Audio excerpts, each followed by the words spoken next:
Hello, George. Nice to see you. Lovely to see you. How are things? Things are pretty incredible. Yeah. Yeah, it's quite a run. It has been quite a run. It was like an overnight kind of change of life sort of thing. Talk about it. I was working on this little show, and we didn't know that it was going to be a hit. It was a big surprise. The Muslim sex symbol. Is that what I'm becoming? That's what, I know it's what you were called. Oh. Yeah, I don't know. Are you becoming that?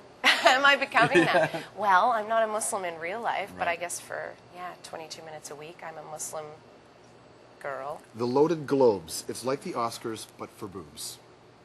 It's kind of sad. I bet they didn't know that it was going to say the Loaded Globes. Were you on the cover of Urban Mail? Were you on these magazines before? I was in Urban Mail magazine, yeah. Do you know what how often when you walk in to take a photo shoot, do you know where the pictures are going to end up? No, you never know. And you don't know what caption they're going to put underneath you, and you're really just kind of like giving your image up, and they could put some really gross thing. The obsession with the way you look. Yeah. You call this fat. I don't. Do No, you, as a guy? No. That's what I'm always curious about. As a guy, what do you think looks good? This, or like this, or a really, really skinny girl? My answer is going to sound so cliche.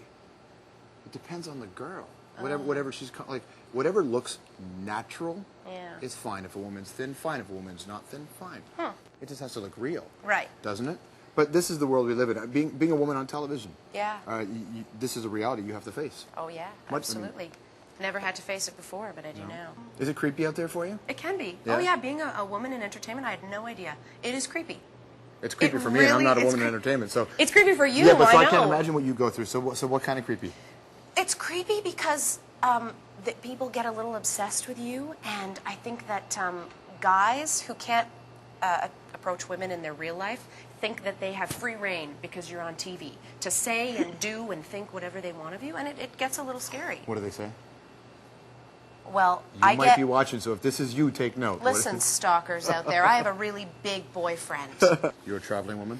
I am a traveling woman. Yes. Yes, when I have time and money, that's what I like to do. Your costumes in Little Mosque on the Prairie are not that far separated from some of your real life, right? That's right. I've actually dressed like that in my real life in Pakistan, where my mother did some research in the Himalayan mountains for her PhD, and she just took me to school.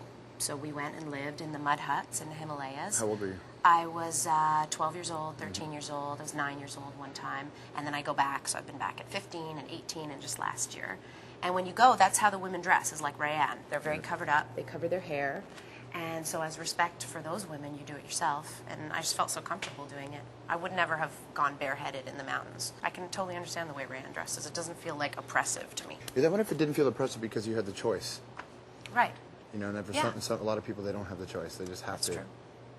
It's a challenge, isn't it? And it's different in Canada than in an Islamic country where everyone's doing it. If everyone's doing it, it's the same as I wouldn't walk around topless, but you could because you're a guy. It would be so tragic if I did. Would it? I don't believe that. Believe it. Brittany. Yeah. This is getting weird. And we're talking about being a woman in entertainment. Where it's going now, right, with the sort of celebrity aspect and this thing is getting... I'm holding up Mad because it's a brilliant magazine.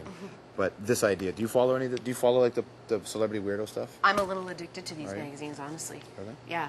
A little or a lot addicted? Sometimes I buy all 5 in a week, George. What are the 5? When I'm not busy, I buy OK. I buy Life and Style. I buy US Weekly. Get it out there. Right. Hello's not good, but I buy People. Hello's not good. Hello, I've been disappointed with many times, and Star's a little too trashy. Okay, so what do you get out of this when you read these? Why do I like them? Yeah, what's your thing? Like, what does it give for you? I read Dwell magazine because it gives me interesting ways to look at houses. I read sports, hockey news because it gives me stuff that I like about hockey. So what do you get out of it? Well, I need to have a kind of polar opposite thing happening in my life. So I read The New Internationalist and The Ecologist, but then I need to have some fun, so I read OK and Life and Style. Right. Now, is it just like flipping through and judging, or like, let's go through this? Well, it's a little bit of what I like to call career research, if I can use that as my excuse. I like to see what they're wearing.